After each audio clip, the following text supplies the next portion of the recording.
The legend of Arthur was born in the Dark Ages out of the battles between the Celtic peoples of Britain and the English newcomers.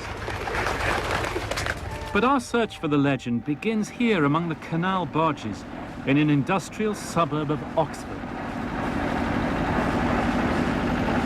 It was here in the 12th century that a Celtic scholar wrote a manifesto against the hated English, the occupiers of Britain.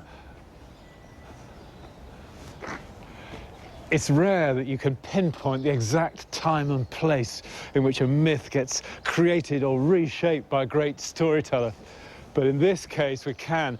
This, believe it or not, is the most important place in the creation of the myths of King Arthur. Just come and have a look at this. Isn't that brilliant? This is all that's left of the 12th century abbey on Oengus Island outside Oxford. It was here in 1129 that a young Welsh cleric became the most influential, the most brilliant and the most imaginative creator of the Arthur myth. His name, Geoffrey of Monmouth.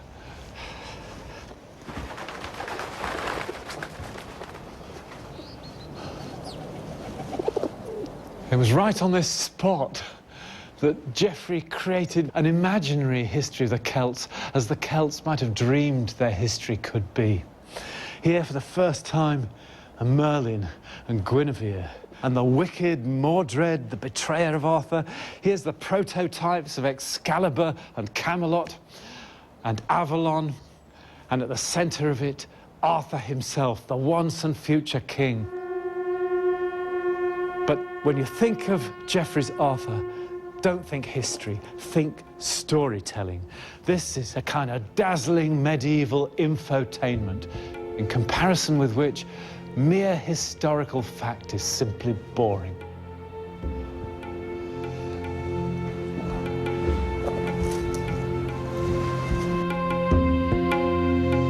Now Uther Pendragon was Lord of Britain. He held a great feast, and among those present was Gorlois, Duke of Cornwall, with his wife, Igerna, the greatest beauty in all Britain. When the king cast his eyes on her, he fell madly in love. Her husband, discovering this, retired angrily from the court. He put his wife into the castle of Tintagel by the seashore, a place of the greatest safety.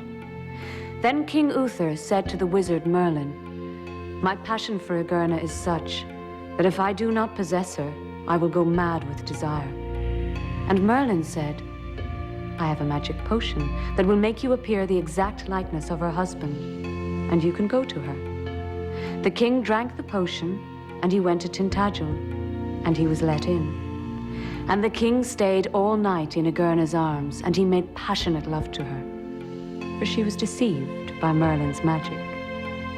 And that was the night Arthur was conceived.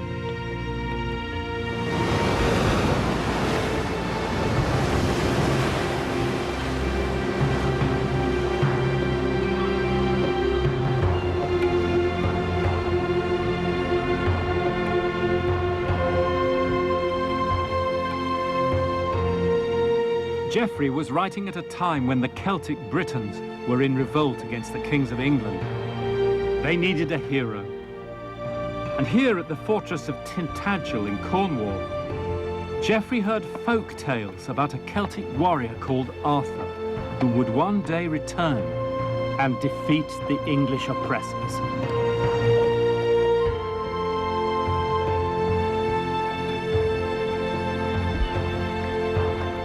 We know that Geoffrey was writing in the 1130s, picking up various stories around the country, and that he was somehow induced to visit Tintagel.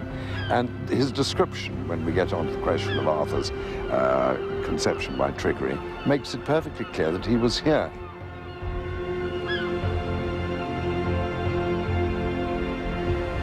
All we're told is Arthur's conceived here.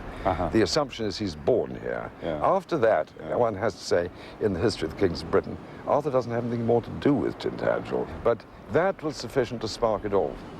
Somehow, a whole series of beliefs is brought together by this genius, this romancer, this Geoffrey Archer of our period. He was. It's a wonderful book, The Historian. Yeah. And it's brought here.